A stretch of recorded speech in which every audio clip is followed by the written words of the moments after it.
रघुपति राघव राजा राम पतित पावन। मध्य प्रदेश और उत्तर प्रदेश की सीमाओं पर बसा चित्रकूट एक ऐसी भूमि है जहां भगवान राम ने अपने वनवास के 14 सालों में से 11.5 साल बिताए। यहाँ आकर ऐसा लगता है जैसे भगवान राम सीता माता बस कल ही यहाँ से गए हों।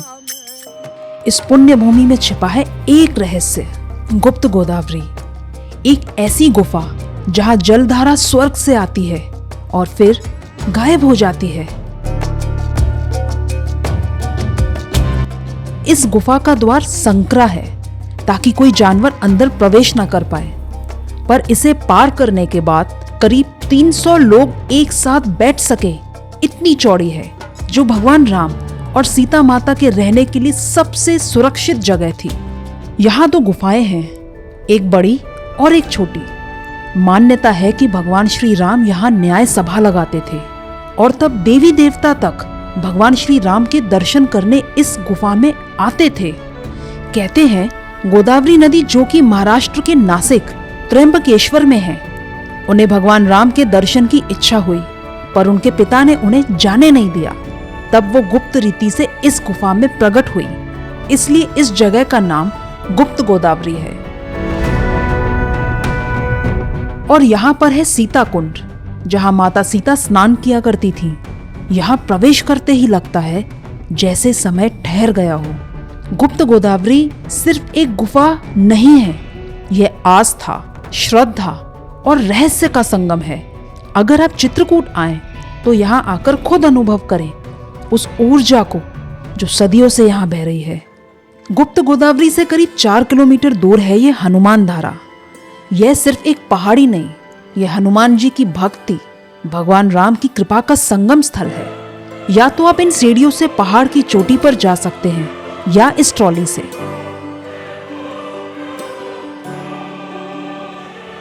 कहते हैं जब लंका जलाकर हनुमान जी लौटे तो उनका शरीर अग्नि की तरह तप रहा था। तब भगवान श्री राम ने इस चट्टान को अपने बाण से छेदा और निकली यहाँ से शीतल जलधारा। आज भी यह धारा स्वयंभू हनुमान जी की प्रतिमा पर बहती है, बिना रुके, बिना थमे। यह केवल जल नहीं है, यह श्री राम की कृपा है। यह सेवा के बाद मिला प्रभु का शीतल आशीर्वाद है। हनुमान जी को यहाँ विश्राम मिला और आज भी हर आने वाले को शांति मिलती है। यहाँ पहाड़ के ऊपर से पूरा चित्रकूट दिखता है और बहुत सौभाग्यशाली महसूस हो रहा है कि लाखों साल पहले जहाँ भगवान श्री राम सीता माता आए, उस जगह को, उनके निशानों को अपनी आंखों से देख और महसूस कर पा रही हूँ। मन करता है यहीं बैठ जाए, क्योंकि हनुमान धारा सिर्फ एक जगह नहीं है, ये आत्मा की यात्रा है। भक्ति से सेवा, सेवा से शक्ति और शक्ति से शांति की यात्रा। इसके बाद मैं गई रामघाट। कभी कभी कुछ जगह बस जगह नहीं होती, एक इमोशन होती है, एक डिवाइन एनर्जी की प्रेजेंस होती है। चित्रकूट का रामघाट ऐसी ही एक जगह है।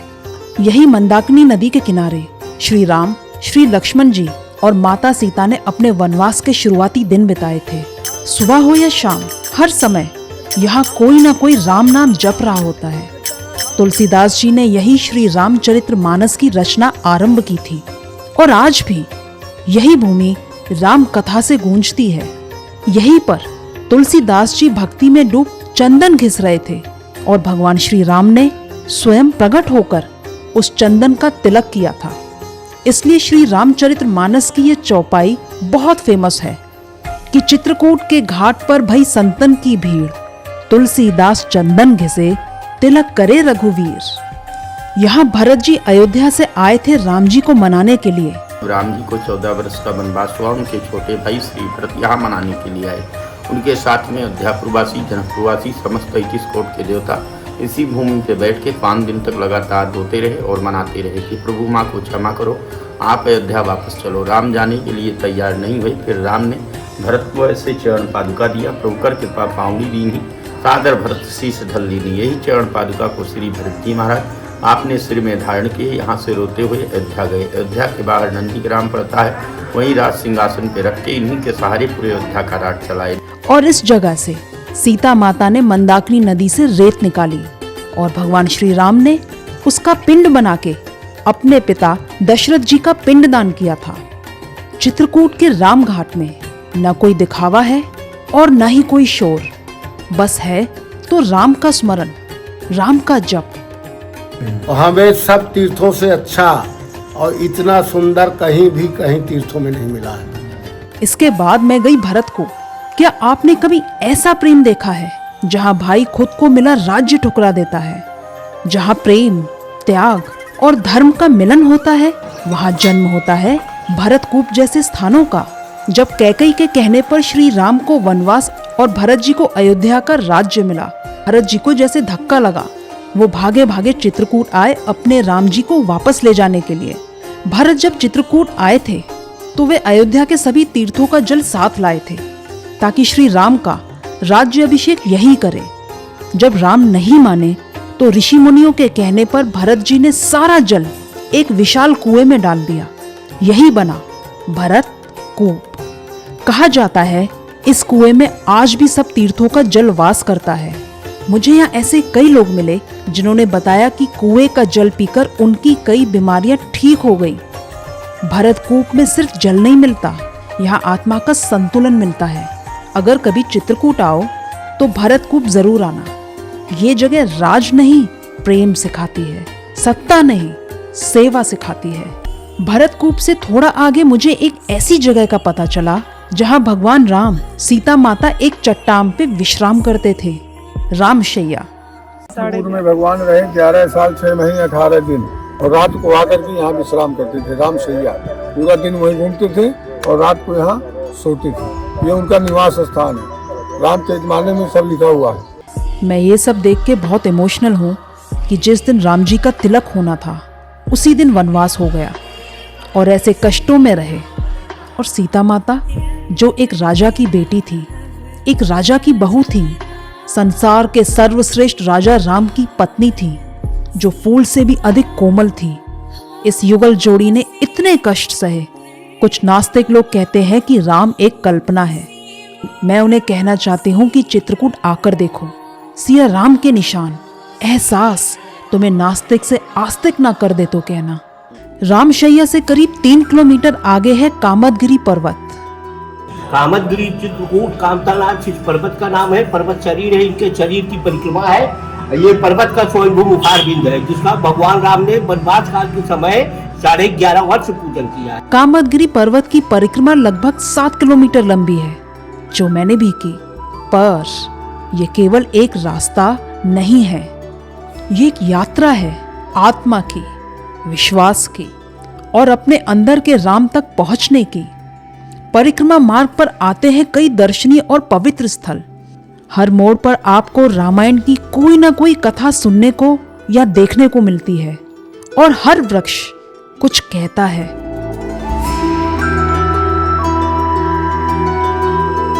मैंने एक चीज नोट की, जब परिक्रमा पूरी होती है तो थकान नहीं लगती, बल्कि एक शांति मिलती है।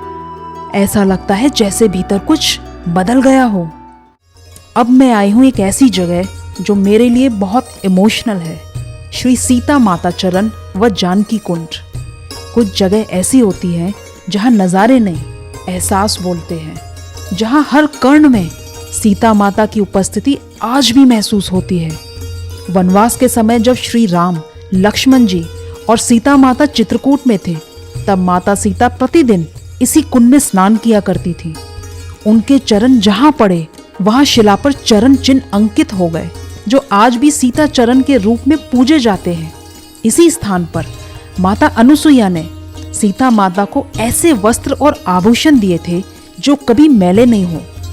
यहाँ के पंडित जी ने मुझे बताया, जब सीता मैया ने पहली बार इस धरती पे चरण रखा तो यह धरती भी रो पड़ी थी। इसलिए यहाँ की जमीन आंसुओं के आकार की है। मैं जब भी सीता मैया के लिए कुछ ऐसा सुनती हूँ, पता नहीं क्यों मेरा दिल भर आता है। एक अलग सा अटैचमेंट है उनके लिए। एक बार भगवान राम स्वयं जंगल से फूल तोड़ के लाए और अपने हाथों से उसका आभूषण बनाया और इसी शिला के ऊपर माता सीता को बैठाकर उनका श्रृंगार किया। तभी इंद्र का लड़का जयंत भगवान राम की परीक्षा लेने के लिए कौवे का रूप बनाया और माता सीता के पैर में चोंच मारकर भगा। जब खून बहने लगा तो भगवान राम ने तिनके का एक बाण मारा। कौवा तीनों लोक में गया पर कोई नहीं उसे बचाया। तब वो वापिस आया, भगवान राम से माफी मांगी तो भगवान राम कौवे की एक आंख फोड़ देते हैं। भगवान तब से आज तक संसार के सारे कौवे एक ही आंख के होते हैं। भगवान ये भगवान राम के पैर है, ये घुटना है और ये अंगूठा है। जब भगवान राम ने घुटना टेक के कौवे को बाण मारा, वहां पे भगवान राम बैठे, यहाँ पे माता सीता। ये माता सीता के पैर हैं जहाँ कौवे ने चोंच मारी।